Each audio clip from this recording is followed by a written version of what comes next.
thinking about what value is it for Murdock to bring leaders together, we know that when people understand they're a part of something bigger than themselves, it helps them frame the kind of work they can do within that larger context. Being a native of the Northwest, it's been amazing to be welcomed into the Murdock Trust leadership circle, so to speak, and to see a lot of the organizations that have influenced me and have allowed me to understand my role as a Christian and how we're called to love this world. I think it's really important for Christian leaders to understand the cultural context in which they work.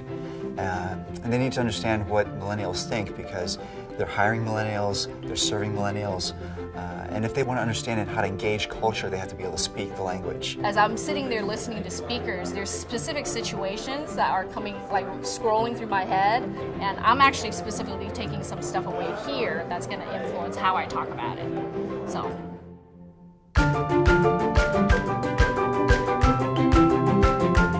What is a cultural narrative? They are the stories we tell ourselves about ourselves in order to make sense of the world that we're encountering. I think we are in a time in history unlike any other for entrepreneurship. So the big question is, how can we harness this narrative? As we think about the new millennium, as we think about moving forward, what is happening that we can take advantage of? We need mission-true leaders. It's great to be in a place where what we're talking about is how do we lead in the midst of these cultural narratives.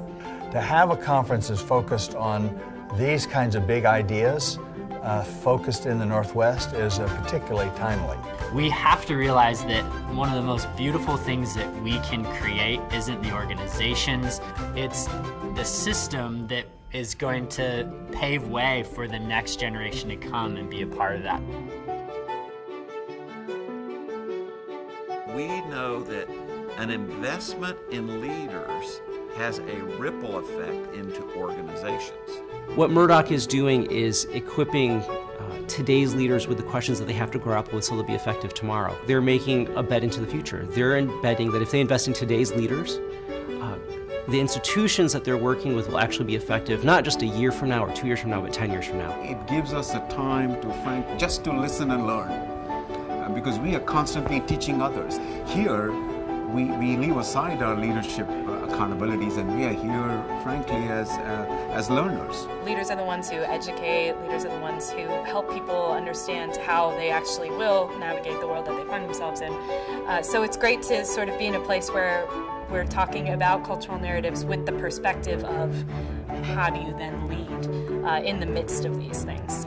When change occurs in our cultural narratives, it's often because the narrative got passed down, but the conditions that it's living in now are different. Alyssa actually gave us a cultural primer. She actually offered us a beginning way to think about the cultural shifts and the movements we're in. Leaders deal with the crisis du jour. They need to be given an opportunity to step back, and what this conference is doing is providing the horizon so they can actually look over the horizon and provide the kind of leadership that their institution will need as they move forward in the next 10 to 20 years. It's so important to invest in leaders because oftentimes as leaders we forget that we're sheep, that Jesus is the shepherd. And so when you invest in a leader, you're not just caring for the people that are following them, but you're caring for their soul.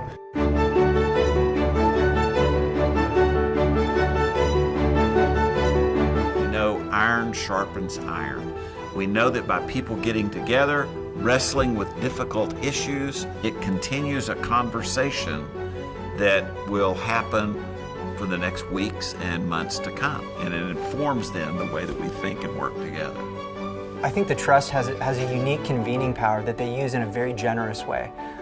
In being here, I've recognized that they're not trying to control the conversation, they're trying to foster the conversation. Knowing that Murdock cares about our development as leaders, it's just been really helpful because I think they bring in resources that we don't necessarily have access to. What they do is they create a safe place for leaders to learn from each other.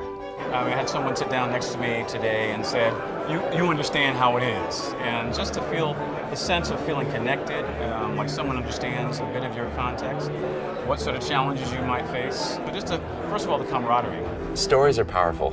And one of the things that I love about being at the Leadership Conference is that we get to sit down with friends and we get to hear stories. I think there's an opportunity for us to recognize that we need each other. We need each other together as we go into this new millennium. As for me, my house, and this organization that I've been entrusted to steward, I want to make sure we do not forget that we offer the world more than just humanitarian assistance. We have the privilege of bringing the love of Jesus Christ to a world that desperately needs to see that.